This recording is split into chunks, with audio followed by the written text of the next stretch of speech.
Ikaw ang may kasalanan ng lahat ng ito. Narinig ng mama ang sinabi mo kay Justin, kaya inatake siya sa puso. Hindi ko maintindihan kung bakit maghihiwalay kayo ni Justin. Akala ko ba ang saya-saya ng pagsasama ninyong dalawa? Maghihiwalay na si Justin at si Jessie. Uwe? Mahal mo ba si Jessie? Pinagpalit mo na ba ako, Justin?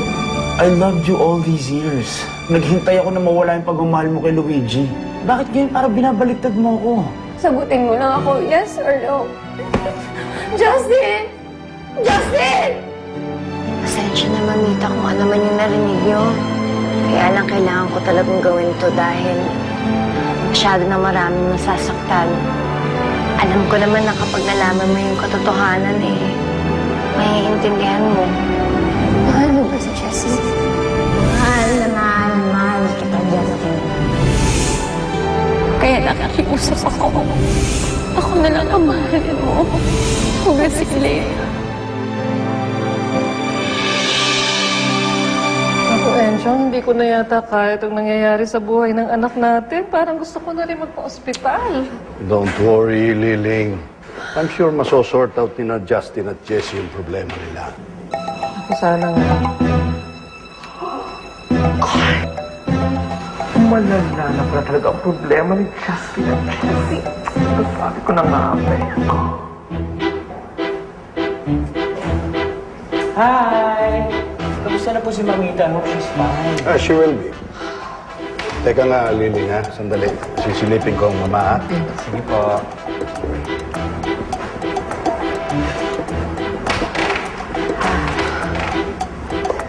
Ikaw, binabae ka? Magsabi ka na sa akin ng totoo. Magtapat ka na. Actually po, Mother, matagal na po akong nag-out at alam na po ng buong madlang people at buong pamilya ko na bakla ako. Hindi yun ang sinasabi ko. Ano nga ba ang dahilan kung bakit maghihiwalay si Justin at si Jessie? Ano pang problema nila? Ano ba tukol sa isang kasunduan? Ano yun? Bakit ho ako ang tinatanong nyo? Dapat po si Justin ang tinatanong nyo. Saka wala akong kinalaman sa kasunduan nila ni Jessie o kasunduan ng kasal lang nila. At kinasal sila pero hindi naman sila mag-asawa. Ano? Kasunduan lang ang kasal ni Justin at ni Jessie?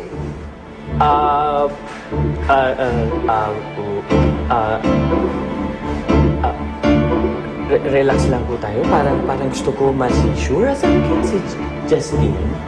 Justin! Saan na nga ba yung Justin na yan? Gusto ko makausap. Mabuti pa, Mother. Magkwentuhan muna tayo. Relax lang tayo, di ba?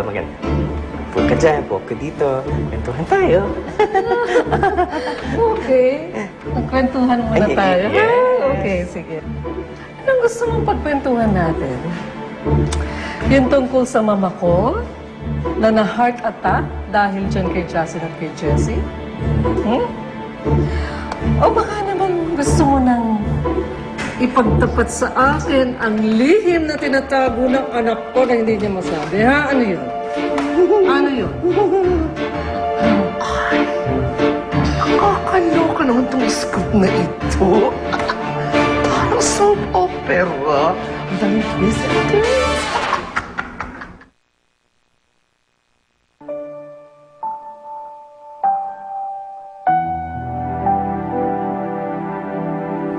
I'm so sorry, Jessie.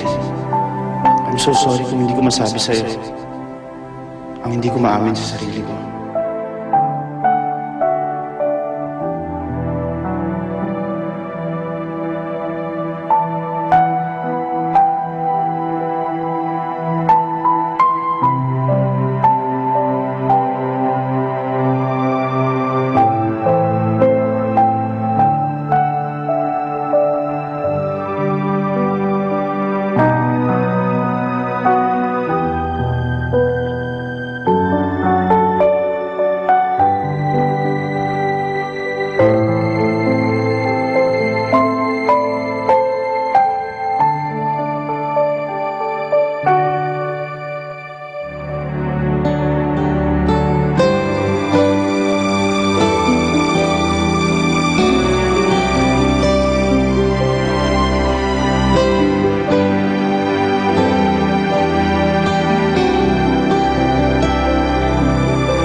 Mother, upo muna kayo dito, ha?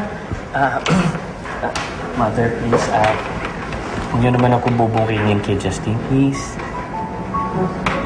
Please. Ano nangyari dito? Justin, andyan ka pala. Wala akong sinabi. Wala. Ano?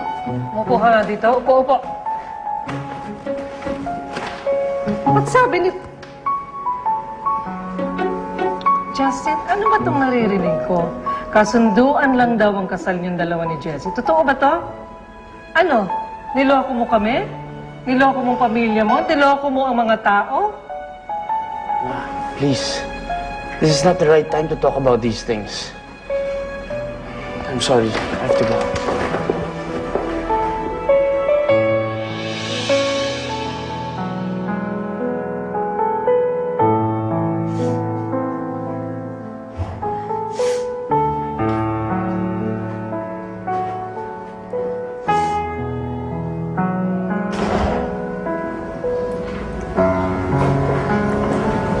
Saan ka galing? Bigla mo lang mo iniwan. Nagisip lang ako. Tungkol saan? Yung sa tanong ko, may sagot ka na doon, Justin. Oo. Hindi na aminin ko na sa'yo. Si Jessie ang mahal ko. Ang tagal ko na siyang dinay dahil alam ko ikaw ang mahal ko. But something happened. I'm sorry. I love Jessie.